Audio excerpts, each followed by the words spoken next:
ക്രൂശിനാൽ തോൽപ്പിക്കപ്പെട്ട അന്ധകാര ശക്തികൾ പരിപൂർണമായും പിടിച്ചടക്കപ്പെട്ടിട്ടില്ല എന്ന എഫേസ്യ ലേഖനം 6:12 വെളിപ്പെടുത്തലിൻ പ്രകാരം പിശാചിൻ്റെ എതിർപ്പിനെയും സ്വർലോകങ്ങളിലെ ശക്തിയെയും ശത്രുതയെ നേരിടാൻ ദൈവം തൻ്റെ മക്കൾക്ക് ഒരുക്കിയിരിക്കുന്ന സജ്ജീകരണമാണ് എഫേസ്യ ലേഖനം 6:10 മുതൽ 17 വരെയുള്ള ഭാഗത്ത് നൽകിയിരിക്കുന്നത്.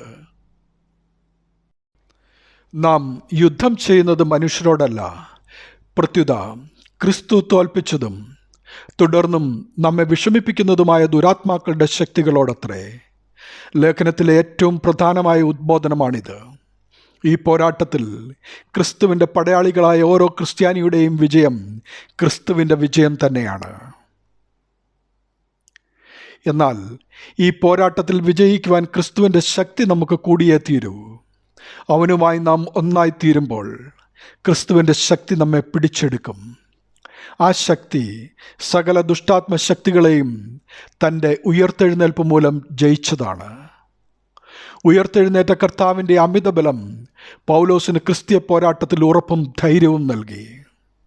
പാതാള ഗോപുരങ്ങൾ സഭയുടെ മേൽ വിജയം നേടുവാൻ സാധിക്കാത്തത് ഉയർത്തെഴുന്നേറ്റ ക്രിസ്തു അതിൻ്റെ ശക്തി കേന്ദ്രമായതിനാലാണ്. ക്രിസ്തുവിനെയും അപ്പോസ്തലന്മാരെയും കെണികളിൽപ്പെടുത്തുവാൻ തിന്മയുടെ ശക്തികൾ ലോകത്തിൽ പ്രവർത്തിച്ചുവെങ്കിൽ ക്രിസ്തുവിൻ്റെ അനുകാരികളായവരെയും എത്രയധികം വിഷമിപ്പിക്കും എന്നോർക്കുക.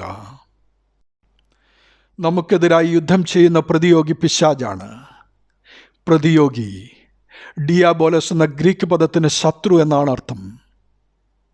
സാത്താൻ ദൈവത്തിൻ്റെ ശത്രുവാണ്. ദൈവത്തിൻ്റെ ശത്രു നമ്മുടെയും ശത്രുവാണ്. അതുകൊണ്ടാണ് നാം ദൈവത്തിൻ്റെ പടയാളികളായി ശത്രുവായ സാത്താനോട് യുദ്ധം ചെയ്യുന്നത്. ദൈവത്തിൻ്റെ ശക്തിയും ആയുധ സംഹിതയും ഉണ്ടെങ്കിലേ നമുക്ക് ഈ ശത്രുവിനോട് പോരാടി യുദ്ധം ജയിക്കുവാൻ സാധിക്കൂ. പ്രിയമുള്ളവരെ, അലസതയിൽ കഴിച്ചുകൂട്ടുന്ന ഒന്നല്ല ക്രിസ്തീയ ജീവിതം. തിന്മയ്ക്കെതിരായുള്ള നിരന്തര പോരാട്ടത്തിലാണ് സത്യക്രിസ്ത്യാനികൾ. ഈ ആത്മീയ യുദ്ധത്തിലൂടെ ക്രിസ്തീയ വളർച്ചയുണ്ടാവുകയുള്ളൂ. ശത്രു വഞ്ചനയും വ്യാജവും ഉപയോഗിച്ച് നമ്മെ നിരന്തരം എതിരിടുമ്പോൾ സത്യവും സ്നേഹവും കൊണ്ട് നാം പ്രത്യായോധനം ചെയ്യേണ്ടിയിരിക്കുന്നു. അതിനെക്കുറിച്ച് ബോധ്യം തരികയും നമ്മെ സജ്ജരാക്കുകയും ചെയ്യുകയാണ് ഈ വചനഭാഗത്തിലൂടെ. ദൈവനാമം മഹത്വപ്പെടട്ടെ. ആമീൻ.